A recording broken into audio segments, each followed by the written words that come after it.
This Week with George Stephanopoulos starts right now. Digging in. We are built for the close election that we're in, and we see the path forward. President Biden vows to stay in the race as he isolates with COVID and faces dozens of calls to step aside. I have concern that Mr. Biden will fall short. The president is not capable of delivering the message in an effective way. The clock ticking on Biden's candidacy. Can he survive the mounting pressure? Pass the torch, Joe, pass the torch. This morning, reaction from independent Senator Joe Manchin and Biden ally Congressman Khanna. Trump's moment. I proudly accept your nomination for President of the United States.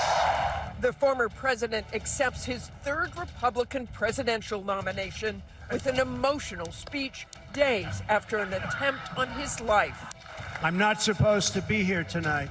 Not supposed to be here. But quickly returning to familiar attacks back on the campaign trail.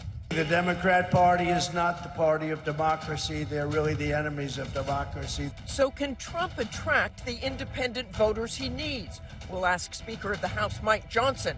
Terry Moran talks to swing state voters, plus analysis from our Powerhouse Roundtable. From ABC News, it's This Week. Here now, Martha Raddatz. Good morning and welcome to This Week. Just 1 week after surviving an assassination attempt, Donald Trump is officially the Republican nominee for president, with new running mate J.D. Vance now by his side. But if you thought the former president is now a changed man after that assassination attempt, think again. After promising a message of unity, he slammed President Biden and the Democrats last night with his typical fiery and demeaning language. Yet our brand new ABC News Ipsos poll shows the Trump campaign may have some wind at its back, with Trump's favorability rating at 40%. That's up 9 points since June, and now at the highest level in nearly 4 years of ABC News Ipsos polling. This as President Biden is hunkered down with COVID and facing a swell of calls from Democrats to get out of the race. More than 35 members of Congress publicly calling for him to abandon his campaign. And our latest poll shows 61% of Americans believe Biden should leave the race, including 60% of Democrats. Vice President Kamala Harris fares slightly better overall in our poll, with 46% saying they'd be dissatisfied with her as the nominee, compared to 55% for Biden. But the president is vowing to fight on, saying he'll return to the campaign trail this week. So can he beat back calls to step aside and make it to the Democratic convention? Now 4 weeks away. We'll tackle it all this morning, and we begin with This Week co-anchor Jonathan Karl. Good morning, Martha. As President Biden recovers from COVID, his advisors insist that he has made his decision. He is staying in the race and will be back at the White House and back on the campaign trail in the coming days. But the pressure continues to mount from influential Democrats who want him out of the race and are not taking no for an answer. Overnight, former President Donald Trump held his first campaign rally with new running mate J.D. Vance. You're going to be a fantastic vice president. Hitting battleground Michigan exactly 1 week after surviving the assassination attempt in Pennsylvania. His talk of striking a unifying tone didn't make it through his convention speech in Milwaukee. Our opponents have turned incredible success into unparalleled tragedy and failure. And last night, he was back to his familiar personal attacks. Did you see Nancy Pelosi is selling out Biden now? Did you see? She turned on him like a dog. While Trump is riding high up in the polls, Biden is in Delaware, sidelined by COVID and facing a growing rebellion in his own party. The current situation is unsustainable. At the beginning of the week, 20 members of Congress had called for the president to step aside, including just one senator. As of this morning, there are now at least 38 Democrats in Congress calling for him to drop out, including 4 senators. And some of those who continue to back the president are doing so less firmly. If President Biden decides to step back, we have Vice President Kamala Harris, who is ready to step up, to unite the party, to take on Donald Trump, and to win in November. Privately, the pressure on Biden is even greater. As ABC News first reported, Senate Democratic leader Chuck Schumer has urged him to drop out, warning that if he stays in, he's likely to lose and will hurt Democrats running for Congress. Democratic sources say Hakeem Jeffries, the party's leader in the House, has privately said essentially the same thing. It's not clear what would happen if Biden bows to pressure and drops out.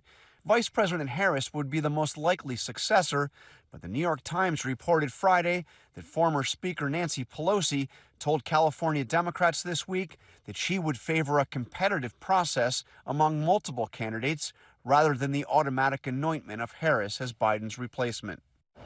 Meanwhile, there are signs that the public pressure on Biden is about to get more intense. I am told that a significant number of Democratic elected officials, people who have not gone public yet, are about to go public in a coordinated fashion to make the case that Biden needs to get out of the race. That is, unless he makes that decision for himself and makes it soon. Martha? John Karl, thanks. I'm joined now by former Democrat and now independent Senator Joe Manchin of West Virginia, who still caucuses with the Democrats. Good morning, sir. Great to see you. Good morning, Martha. Good to be with you, and thank you for having me. You bet. You have known the president a very long time. He swore you into the Senate in 2010. So let me ask you directly, do you believe President Biden should step aside as the party's nominee? Martha, it's with a heavy heart I've come to a decision, and it's something I reflected on the last 3 weeks. The first week after the debate, I thought the president needed time to evaluate and make a decision if he was going to at that time. And then I thought, well, we'd hear from my colleagues who are in very difficult, challenging areas of the country, whether it be in Congress as far as their districts or in the states as far as my senators. And they're speaking out now. And then when you see the donor class basically speaking up and saying that, you know, they want a different direction, if you will. So with a heavy heart, I have said the president has the ability, the president, Joe Biden, a friend to all of us who we've known for a long time, has the ability for the last 5 months of his presidency to be the president he always wanted to be able to unite the country, bring it back together, to be able to maybe spend all of his time on solving the problems in Gaza, bringing peace to Gaza and to the Middle East. Also being able to dedicate his time to reinforcing Ukraine's ability to defend and win their freedom, and then be able to show the rest of the world the orderly transfer of power from the superpower of the world. He will go down with a legacy, unlike many people, as one of the finest and truly a patriot American. So with that, I come with a heavy heart to think the time has come for him to pass the torch to a new generation. Have you spoken with the president about this? Have you spoken to him recently? And have you personally witnessed any sort of age-related mental decline? I have not spoken to him in the last 3 weeks. I've spoken to him prior to that. I've spoken to his associates and people he works with. And it's come to the place to where Democrats like me, who's a lifelong Democrat, when you think of this, I'm a Democrat in the mold of a JFK, asking not what your country can do for you, what you can do for your country. My little state of West Virginia was excited about John Kennedy. We all wanted to be involved. And I come from a family who believed that we're fiscally responsible and socially compassionate. We wanted to give everybody a hand up. And we believe that government should be your partner and not your provider. Senator Manchin, let me ask you again. Have you personally witnessed? I did not, no. You've not personally witnessed? When you watch him on the campaign trail, it's concerning. It's concerning when you watch him. I'm concerned about the president's health and well-being. I really am. But when I've been talking to him, you know, I can tell when he's in a good mood. He'll say, hey, Joe, how's it going? And when he's upset with me, he'll say, Joe, what's up? So we're still communicating the way we always have. But you have watched him, and you just said you thought he should step aside as the nominee. I think a new generation. It's time for a new generation to try to heal the party and heal the country. Aside from that, if you have seen a decline in mental acuity, why should he remain as president? Oh, I think he has that ability. You know, it's the toll of a campaign is unbelievable. I can tell you on a statewide campaign, it's relentless. I can only imagine on a national campaign. So you think he's fine being president no matter what? I think basically he can finish this job that he started and finish the way he wanted to lead. You've had more than 35, very close to 40 Democratic lawmakers telling him to leave or saying you're not going to win. He is hunkering down. He is on the campaign trail this week. How do you convince him of what you believe is the right thing to do if he hasn't yet? Martha, Joe Biden's made some difficult decisions in his life, very, very challenging times. He's always been a patriot. He has 50 years of public service dedicated to this great country. And he has a stellar, reputation. We haven't always agreed. He and I have had... But what you are saying, others have said as well, is my point. And he says he is not leaving. So in the end, might you end up with a weakened candidate, given what you're all saying? Well, he'll make that decision. No one can make the decision. I'm giving you my thought process with a heavy heart that I would say this to my friend. It's time. It's just time to a new generation to come in that basically can start and let him do the job he intended to do to heal the country. If he does step down eventually, what would you like to see happen next? Particularly Kamala Harris. An open process. I truly believe the Democratic Party needs an open process. How do they get Democrats like me to the left? Think about this, Martha. 51% of people that are participating and registering to vote in elections are independents. 51%. Only 25% are registered Republicans. Only 23% registered Democrats. If you can't bring people like me back to the party or back to this enthusiasm to be involved and give us hope, then what's the purpose? They're just going to keep playing to their base? Kamala Harris is the first woman, the first Black American to be elected as vice president. This is not about race and gender. I know it isn't, but if you are trying to replace her... I'm not trying to replace. Let the process. A healthy competition is what it's all about. And that's why I believe it should be an open process. Do you think Kamala Harris could beat Donald Trump? The process will show that. It depends on, are they going to be coming back? You can't be everybody's provider. The government should be your partner. The government shouldn't be able to tell you everything you have to do and how you have to do it and accept everything they think is right. It's what you do. We make our own decisions. I have said this, I'm fiscally responsible and socially compassionate. I'll always be that. And I don't look at the other side as my enemy. And I don't demonize the other side. I work with them. Let me tell you, there's so much talent out there. And think about this. I've got two neighbors, Kentucky and Pennsylvania, with two governors who are operating in states as Democrats, that states are overwhelmingly, basically, their legislature is Republican or split down the middle. They haven't demonized, they haven't divided their country, they brought people together. So you have an Andy Beshear and a Josh Shapiro, a lot of good people out there. I want to get behind and support whichever is able to adopt an all-inclusive proposition. Thanks so much for joining us this morning, Senator. Thank you for having me, Martha. Appreciate it. And now let's bring in Congressman Khanna of California. I know you just heard what Senator Manchin said. You have been a steadfast supporter of President Biden staying in the race, but the list of fellow Democrats publicly calling for him to end his campaign is growing by the day. More than 35 now. Senator Sherrod Brown, Congresswoman Zoe Lofgren of California, Congressman Adam Schiff. Donors are hesitating. Does this make you rethink your position at all? Martha, no. Look, I'm in North Carolina campaigning for the Biden-Harris ticket. One of the things we underestimate is that Joe Biden actually has a coalition, African-American women, blue-collar workers, seniors who voted for him. And if he feels bullied out, those voters are going to feel that they were bullied out. So it is his decision. Second, I have tremendous respect for Senator Manchin, but you heard him say he's a fiscal conservative and social compassionate, and he wants a more moderate ticket. Well, you go run for president if you want that. Joe Biden ran for the primary. He's running on a working class agenda, rent caps, expanding Social Security. You can't just have someone after the fact engineer a ticket that may not be consistent with where the Democratic primary electorate is. Well, Congressman, you mentioned the voters not wanting to feel bullied. 61% of the voters in our national poll think he should step aside, and it's higher among Democrats.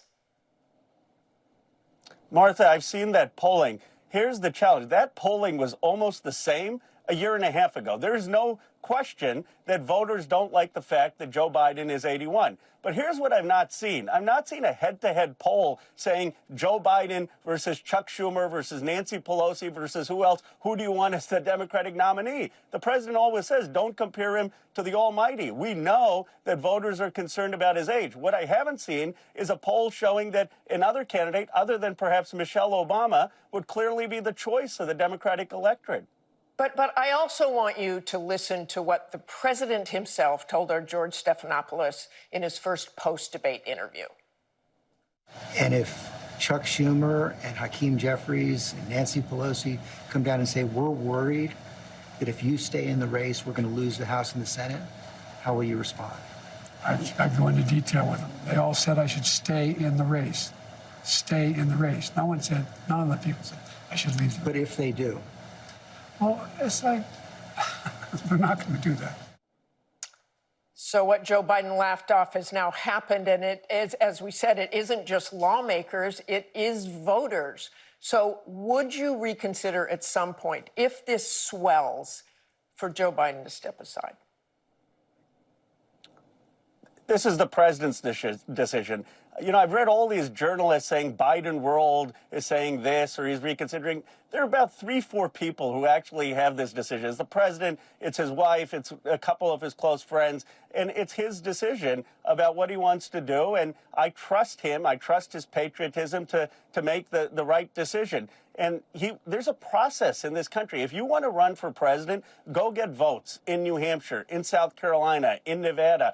Put forward your economic vision. But you can't, and maybe we should have, in 2022, had an open primary, and we shouldn't sort of discourage people running against incumbents, and that's a conversation the Democratic Party should have. But you can't, 2 weeks before the vote, say we're not going to honor that process. He is going back out on the campaign trail. He is 81 years old, just recovering from COVID. We're told he has been exhausted.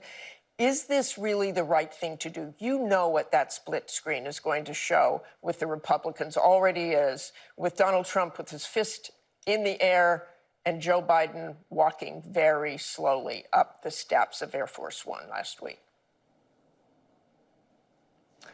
Here's what I know. I know that the last thing that the president of the United States, Joe Biden, wants is to have Donald Trump become president. I know that the last thing people around him, like Jen O'Malley Dillon, who worked for President Obama, or Ron Klain, want is to hand the keys to Donald Trump. And I'm confident that if they didn't think that they could win and that the president could campaign, he would make the right decision. I mean, Nancy Pelosi was out here in North Carolina with me. She's incredible. She's 84. So aging is different for different people, and that's a personal decision that he has earned the right to make, not because he's president of the United States, but because he won the primary and had 14 million votes. And really, it is his decision to make. And even the people calling on him to step aside acknowledge that it is his decision. Do you think those who are calling on him to step aside are, in effect, weakening the candidate if he does stay? I don't believe that. I believe in a robust democracy. I think that if the president of the United States can't handle criticism from a few members of Congress or senators, then he shouldn't be president. You remember Donald Trump ran against the whole party in 2016. You have to have an iron will to be president of the United States. And you have to be willing to believe in your vision, believe in the voters. And I think what Joe Biden is saying is he brought factories back to America. $150 billion of manufacturing investment compared to $70 billion under Donald Trump's terms. He knows how to reindustrialize this country. He's saying he knows how to bring rents down. He's saying he knows how to have a bold vision for the working class and expanding Social Security. And he has that right vision, and he believes that vision is going to win. That's the only reason to run for president or not. Do you have the right vision for the right moment for the country? I just want to ask you, if he does decide to step aside, would you like to see an open convention? Martha, I think it's moot. I mean, if he made that decision, I mean, the vote is on August 7th. I believe that the vice president would win that vote. I don't think you're going to see many people challenge her. I mean, these are Biden-Harris delegates. It's not an open primary. I think if it were an open primary, there should be many candidates. But the idea that in 2 weeks, someone not on the national stage is going to be able to put together a majority of Biden-Harris delegates, I just think is unrealistic. Okay, thanks very much for joining us this morning, Congressman. We appreciate it. Coming up, what's next for the Trump-Vance ticket following the GOP convention? And what will Republicans do if Biden steps aside? I'll ask House Speaker Mike Johnson. We're back in 2 minutes. We're watching the principles of faith, family, and freedom that once defined our nation now being trampled underfoot by the radical left. As President Trump raised his fist and gave a rally cry on Saturday, now is our time to fight, and we will. House Speaker Mike Johnson at the Republican National Convention this week, and Speaker Johnson joins me now live. Welcome to This Week, Mr. Speaker.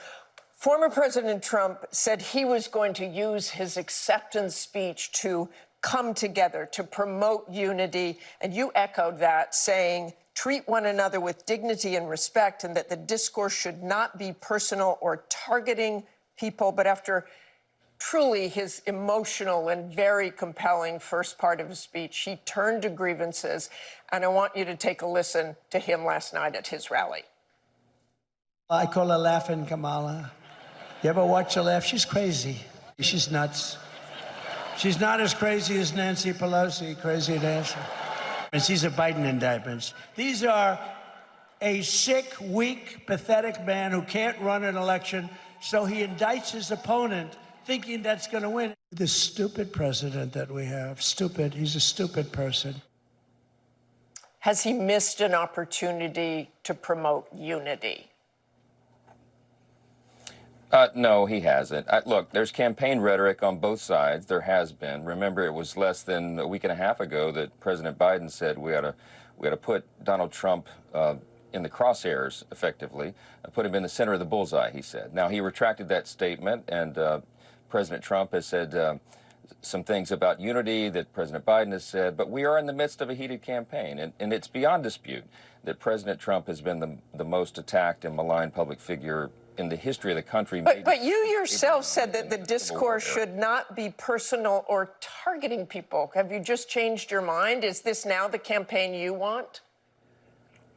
No, look, I articulate things in a certain way, and Donald Trump does as well. But his grievances, as you said, are because he has been the subject of so many attacks. He was speaking there in that clip about the lawfare that he's had to endure. I mean, they have turned the justice system against him because he's a political opponent of the sitting president. I mean, these are objective facts. Some of these cases are being dismissed now, but they've dragged he and his family through hell, literally, for years now. They tried to impeach him. They've tried to attack him in every way. They now have turned the justice system against him. So, I mean, I think the American people understand his frustration, and I think he is echoing what many of them feel. Look at the size of the rallies. I mean, they have long waiting lines outside the perimeter of these events because people long to hear his message. They want change. Mr. Speaker, first of all, I will dispute those aren't necessarily objective facts, but you are saying. But I want to turn to what is happening with President Biden. As of this morning, it does not look like he is going anywhere. But if he does step down, you said this week the Republicans are likely to bring legal challenges against any attempts to replace Biden on the Democratic ticket. How would that work? Well, these elections are handled at the state level. Every state has its own system. And in some of these, it's not possible to simply just switch out a candidate who has been chosen through the Democratic, small d Democratic process over such a long period of time. 14 million Democrats voted to make Joe Biden the nominee. So it would be wrong and I think unlawful in accordance to some of these states' rules for a handful of people to go in a back room and switch it out because they don't like the candidate any longer. That's not how this is supposed to work. So I think they would run into some legal impediments in at least a few of these jurisdictions, and I think there'll be a compelling case to be made that shouldn't happen. And so I think they've got legal trouble if that's their that's their intention. And and that's their plan. So we'll see how it plays out. We don't know. I know the Democrats are in total disarray, and I know the Republican Party is united like never before. So we're looking forward to November and this election cycle. It's going to be an interesting time for the American people. One election law expert, Rick Hasen, said there's no credence to that notion that since Biden isn't the party nominee yet, but we'll see how that all plays out. Our most recent poll shows a huge majority, 61%, wanting Joe Biden to step down. But our polls have also shown that the race is still a dead heat nationally between registered voters, 46% to 46%. What do you make of that? Well, look, I could cite to you a number of polls who say the opposite, that it looks like it's, Donald Trump may be headed for a landslide.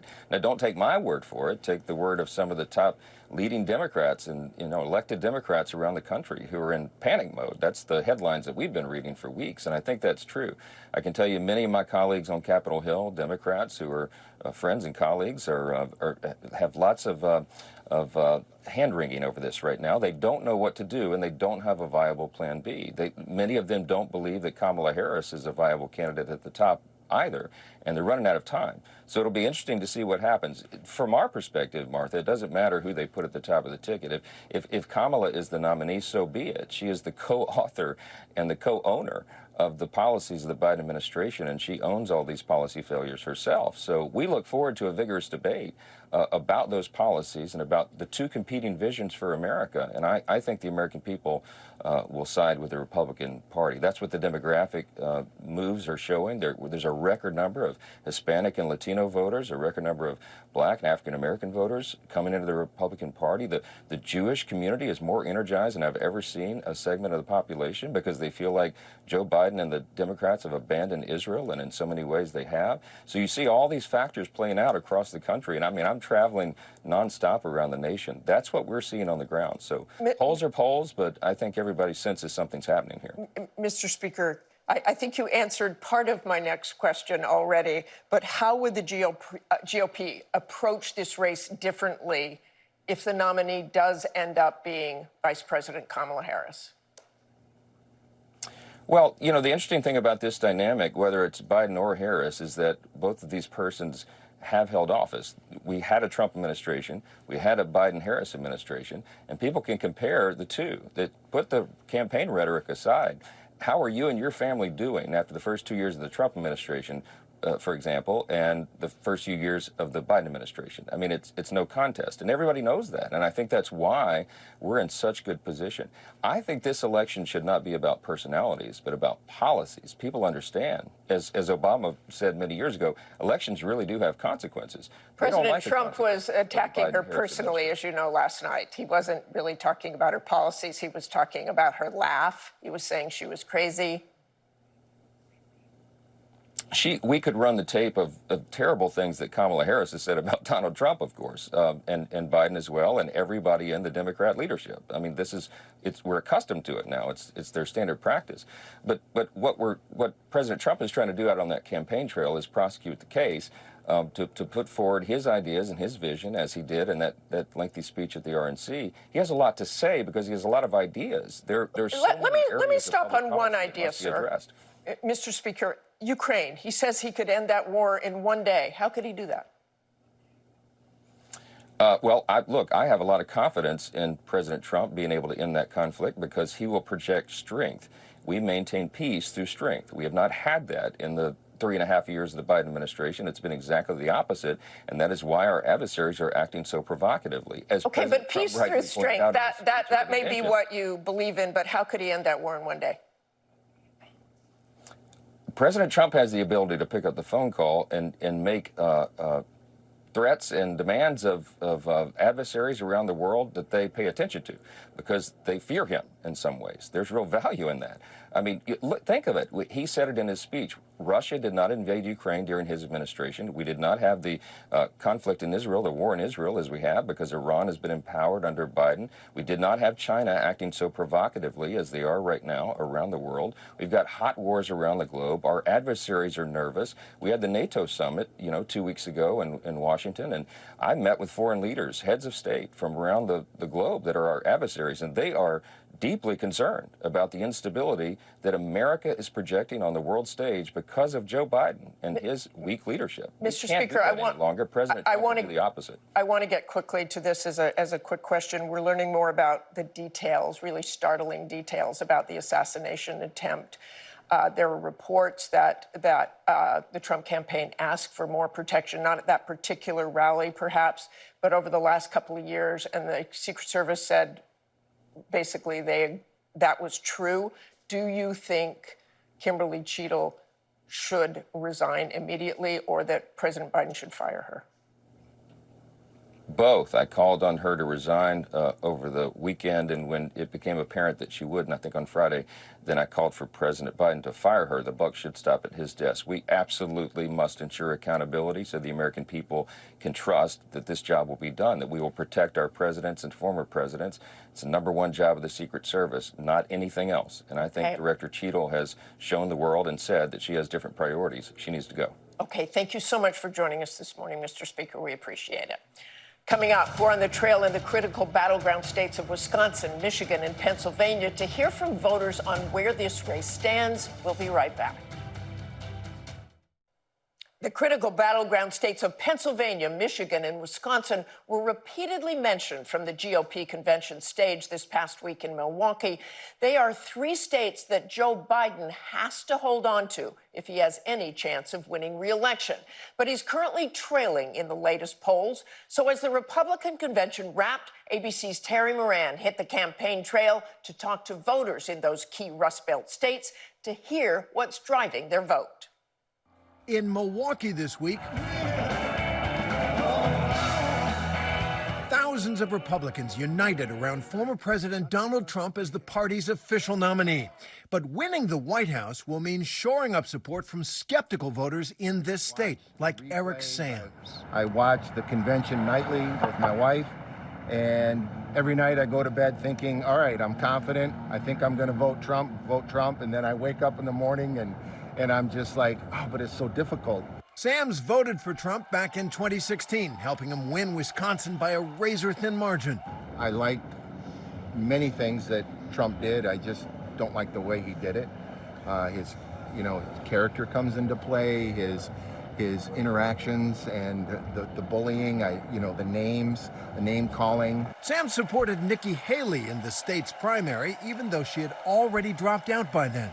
Like many Americans, he's frustrated with the choices in this election. Are you leaning one way or another? If the election were held today, how would you go? I'd have to do Trump. Not happy about it, though? No, not happy at all. Milwaukee resident Heidi Jansen says she noticed a shift in tone from the Republican Party at the convention this week. I think the tone is a much nicer tone, I think probably because of the assassination attempt. But that tone changed when Trump took the podium. What I fear and what I know will happen is that will all ramp up again. And one thing I really dislike about Trump is how he really plays on people's fears. Across Lake Michigan, at a brewery in Dearborn, a suburb of Detroit, we met Darren Proctor and his son Jack. The duo love to talk politics with each other, but neither is enthusiastic about November. I find myself really frustrated.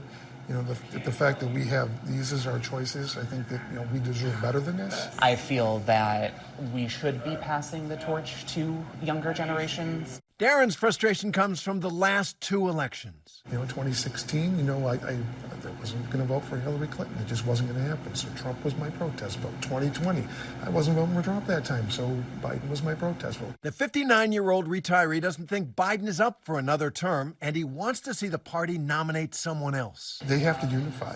And if they can't unify in the next month, they're going to be their own worst enemy when it comes to that. He and Jack are open to Democratic alternatives, but no matter what, they won't be backing Trump, pointing to his speech at the convention. He proved again that he's still Donald Trump and he's still going to, pull out the punches kind of like from his old TV days. Dearborn Heights resident Christina agrees. She can't get behind the former president, and she's not thrilled about Biden, but she worries about finding a new nominee. We have Biden now. I think it's too late to change. I think it'll look sloppy and just disorganized if we change now. While she likes Vice President Kamala Harris, Christina worries some voters won't. My concern is if they switch to a woman now, it's a little late, and I'm afraid old school voters are not going to be comfortable with that. Over in the battleground state of Pennsylvania, we visited Pittsburgh, a blue dot in a sea of red in that part of the state, and we met Darrell Brown there. If I have to pick, I'm picking Trump. Because Biden's too old. Yeah, you said it, not me. But that's not the only reason Brown supports Trump and not Biden. He's too up and down. It's not even consistent. And economy-wise, I think the economy was better when Trump was in. Thank you. Bethany Sunseri hasn't decided who she'll vote for, but she knows what's driving her vote. So, as the mother of young children, what are the big issues for you? I think it's more about like civil rights being protected and just ensuring that my children have choice in what happens to and for them. And so, when you look at the choice you have, you're not happy. Not at all. No. Joanne Stragowski and Tricia Larkin are best friends with opposite politics. I'm a Republican. She's a Democrat. But we have a lot of But we are best friends. Yeah. So what does it doesn't matter. I mean, and we have a lot of the same concerns. We do. We have a lot of the same concerns. We both love our country. Yeah. We both want things to be a certain way. We maybe have different ways of getting there, right? Larkin, a Republican, isn't set on voting for Trump. I really want the border to be closed, and I think that any president can do that. I don't think that you have to be Democrat or Republican to do that, but you need to do it. It needs to be a priority. 2 miles down the road in Pittsburgh's Lawrenceville neighborhood, we met Ivan Gil Silva at his small business, Mi Empanada.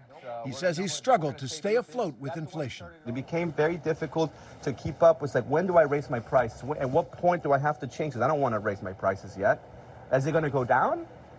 You know, or do we stop selling chicken because it's too expensive? An Argentinian immigrant and a first-time voter this year, Gil Silva says he's open to any candidate besides Joe Biden.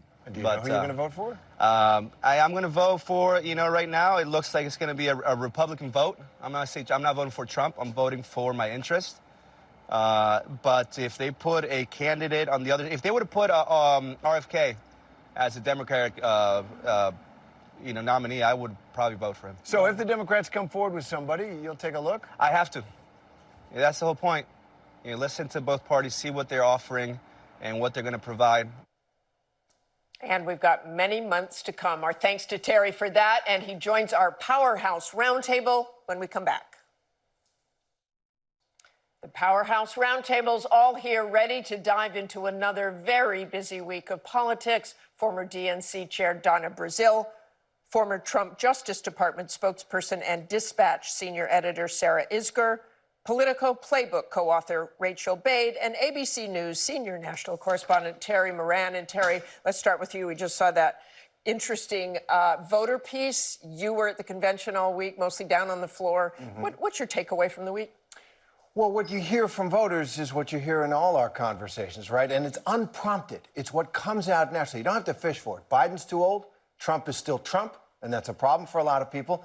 Immigration and inflation have shaken people's confidence in Biden's leadership, and abortion is still a huge issue. And one more thing. It did feel, talking to people, like the fever is breaking a little bit. The people don't really want to be, once again, caught by the worst people in their social media feed. They don't want a national divorce. They just would like some pragmatic improvement in the country's leadership. And that was encouraging. And speaking, Rachel, of the nation's mood or what they wanted, I found at the convention that the people there really did want to hear that message of unity. We heard it for about 20 minutes from Donald Trump. And then, as our Lindsay Davis said, it quickly went from grace to grievance. Yeah, I mean, look, I think the former president certainly lost the moment at the convention during his speech. I think, a lot of the speeches leading up to that were very effective. I think the fact that Republicans decided to feature everyday Americans who have lost family members due to overdoses, fentanyl, crime, being murder, very moving. But I do think, following the shooting, Republican Party talking about unity, they wanted to sort of build this moment up for Trump. And he very quickly, lost the moment on that. So I don't know that it hurt him, but he really had a chance to reach out to those swing voters who are undecided, and I'm not sure that he did that. Sarah, what do you think? It seemed spontaneous that he went off prompter. We were following his speech, and then suddenly he was over here, and then the rally last night. It's back to the old Trump. Absolutely. And what it seemed like was that he gave that first 25 minutes and then he started to lose the crowd a little bit. And Donald Trump is nothing if not able to read when people are with him. And so I think you saw him sort of panicking up there of like, uh-oh, like this unity thing has nowhere to go for me. And so he went back to the old hits. Now, what's interesting is that he also still lost people on the floor when that happened. You saw folks checking their watches, leaving early as it kept going on as the longest convention speech 100 minutes in last modern night. American history. But, my biggest takeaway from the convention was the real solidifying of this second new Republican Party, the pick of J.D. Vance. I mean, to the extent Donald Trump in 2016 was a marriage where everyone's like, well, I don't know if that's going to last. J.D. Vance is now that couple having a baby. J.D. Vance has come up through that new Republican Party. He was really Donald Trump's only choice. Rubio, Haley, Burgum, they all came up through that other Republican Party, that three-legged stool of Goldwater and Reagan. Vance is now this choice of the new Republican Party, which is Donald Trump. It is a different foreign policy. It's anti-woke, not about abortion and guns, and it's not about limited government.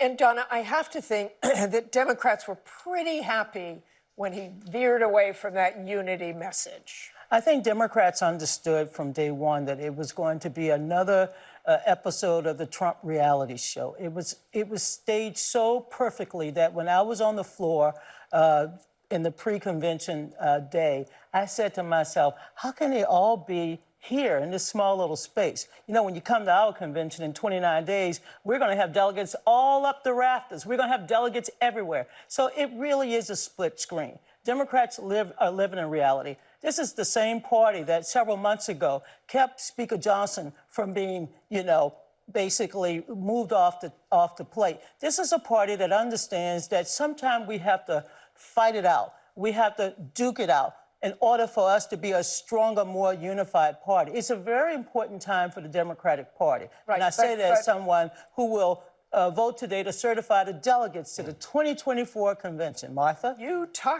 brought it up. You said split screen, and all I could think of is the split screen that the Republicans are surely going to have with the fist in the hand, as we said, in the air, as we said earlier, and Joe Biden struggling up and down those steps the night he went home with COVID. So he says he won't leave. Mm-hmm. He says he's digging in. Mm-hmm. You heard Joe Manchin. Mm-hmm. You've got Adam Schiff. You've got Pelosi and Schumer going in to see him.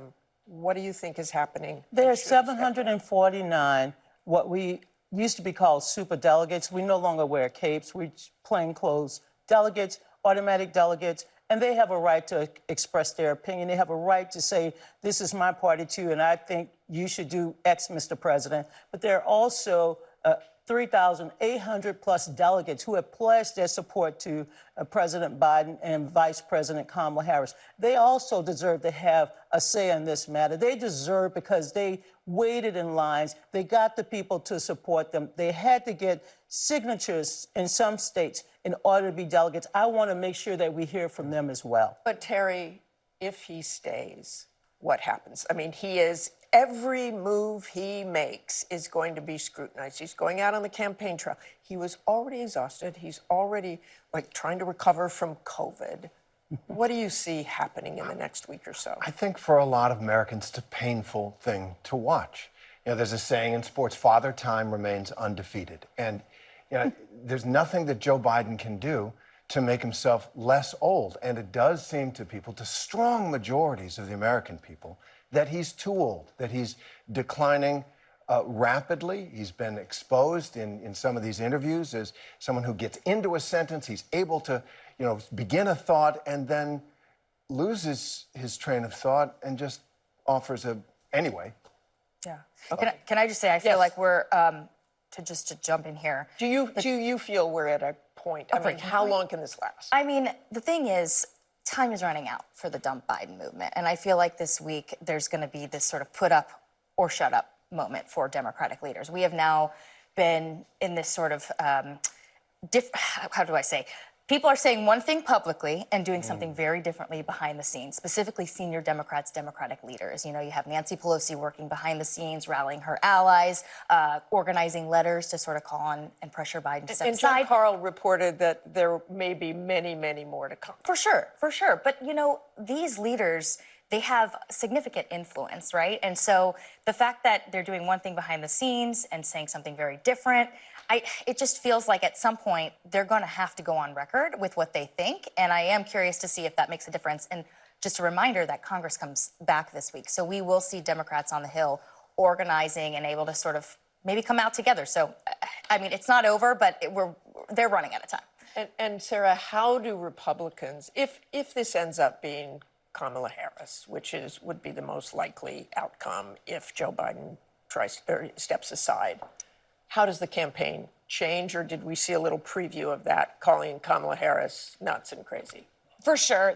They're already planning sort of a bifurcated strategy right now. They thought they were running against Biden. They've obviously already painted him the way that they wanted that caricature to be. When it comes to Harris, their plan is to just tie her to Biden, that she knew about all this the whole time and didn't tell the American people about his health and age concerns, that his policies are her policies. They plan to call her the border czar as much as possible to remind people that she was in charge of this thing that you are most upset about, as Terry was showing us in that piece. You know, I think that the Trump campaign would still rather run against Biden, but Harris is certainly their second choice at this point. And don't forget, when it comes to Joe Biden, he has now made it more time since the debate than he has left to that vote. Status quo is still very much on his side. And Donna, I just want a final word from you, about 20 seconds. What would Kamala Harris's biggest challenges be? What are her vulnerabilities? Well, first of all, I think she would make a terrific president, but right now she is standing by Joe Biden, and for obvious reason. 21 million Americans today have health care because of Joe Biden and Kamala Harris. They know that Joe Biden and Kamala Harris will continue to protect our freedoms. 15 million jobs. So she's going to bring her policy, but what we really need right now is to close that trust gap so people see Joe Biden as the leader of our country. I didn't hear any vulnerabilities there. Oh, I got that's time. okay. That's okay. We gotta go. We gotta go. Time. And that's all for us today. Thanks for sharing part of your Sunday with us. Check out World News Tonight and have a great day.